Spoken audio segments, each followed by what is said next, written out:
manolotra ny araba sy ny firaritsoa atsika tsirairay any atokantrano andray amin'izao alina izao. Manolotra ny araba manokana ihany koa anareo vehivavy nahatratra ity andro maneran-tany ho an'ny vehivavy ity. Ny vaovao mahakasika ny rivo-doza avy hatrany no anomboantsika ny fiarahana. Raha ny vaovao mahakasika ny Dimazila aloha dia efa ny analalafitra tanteraka any Madagasikara izy. Fahitantsika amin'ny sary izao dia misy andreto tangorona andreto any amin'ny mahery ny 540 kilometatra avaratra atsinanan'ny Madagasikara, izay mety anana herijika isiny ny fiforonana rivo-doza amin'ny herinandro mitsidika io.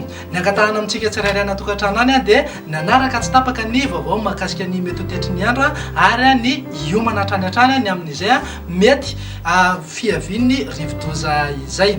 Raha hitantsika amin'ny sary ihany koa dia mbola mitoetra hatrany ao avaratra rehefa ny Madagasikara ao ilay rahona izay mitondra rotsakorana ho antsika any amin'ny fahatry Diana sy Sofia ary ny manodidina ny Antsohihy sy Boeny iny na dia tsy misy ary ny filazana aloha ny amin'ny fampiatsahan'ny rotsakorana dia mila mitandrina hatrany isika ny amin'ireny fahatry ireny ny amin'ny mety ho fiakaran-drano na fiotsahan'ny tany tampoka. Ndrivotra kosa dia any amin'ny tendrony avaratry Madagasikara iny no somary maherihery ny fitsokany. Andao raha jerentsika amin'ny Antsipria ny mety ho tetry ny andro ho amin'ny rapitso maraina azo oram-baratra ny any amin'iny tapany avaratry Madagasikara iny, zany ny fahatry Diana, Sava, Sofia ary any amin'iny fahatry Boeny iny. Raha somary anorana malefaka kosa zany ho antsika any amin'ny fahatry Nalanjorofa Atsinanana ary mipakatra any amin'iny fahatry Vatovavy Fitofonana iny.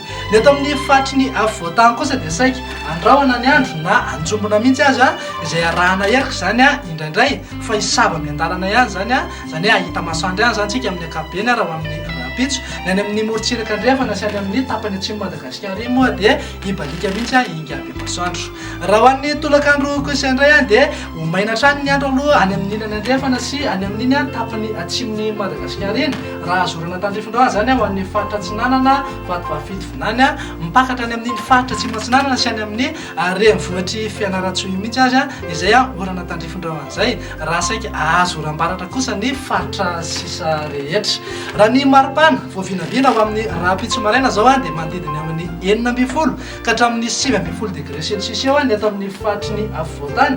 Raha saika eo anelanelan'ny 12 ka hatramin'ny 14 degré kosa ny any amin'iny morontsiraky Gasikara iny. Fa raha ho an'ny tolakandro iny kosa dia any amin'ny manodidina ny Morondava any no amaky losola mihitsy ny hafanana manahaka hatrany amin'ny 13 degré celsius mihitsy. Tsy ho latsa-danja izay ihany koa atsika amin'iny manodidina ny Morombe sy Toliara iny fa manodidina amin'ny 13 degré celsius eo. Ny eto amin'ny fahatry ny Voatany moa dia eo amin'ny 14 ka hatramin'ny 20 degré celsius eo. Raha saika mihoatra amin'ny 20 degré kosa ny amin'iny morontsiraky Gasikara iny. Toy izao indray raha ny mety ho tetry ny andro ho an'ireo firenendehibe ivelan'ny Madagasikara.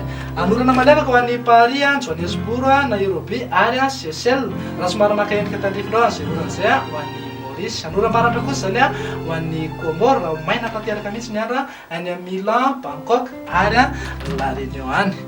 Raha ny masoandro dia amin'ny 9 ora latsaka 9 minitra no hipotsaka ho amin'ny rapitso. Ilentika kosa zany amin'ny 9 ora hariva sy 7 minitra. Dia izay indray nazo natolotra tamin'ny teny ity fa dia misaotra anao nanaraka anay hatramin'ny farany. Manome fotoananao azy ho amin'ny manaraka indray. Veloma tompoko.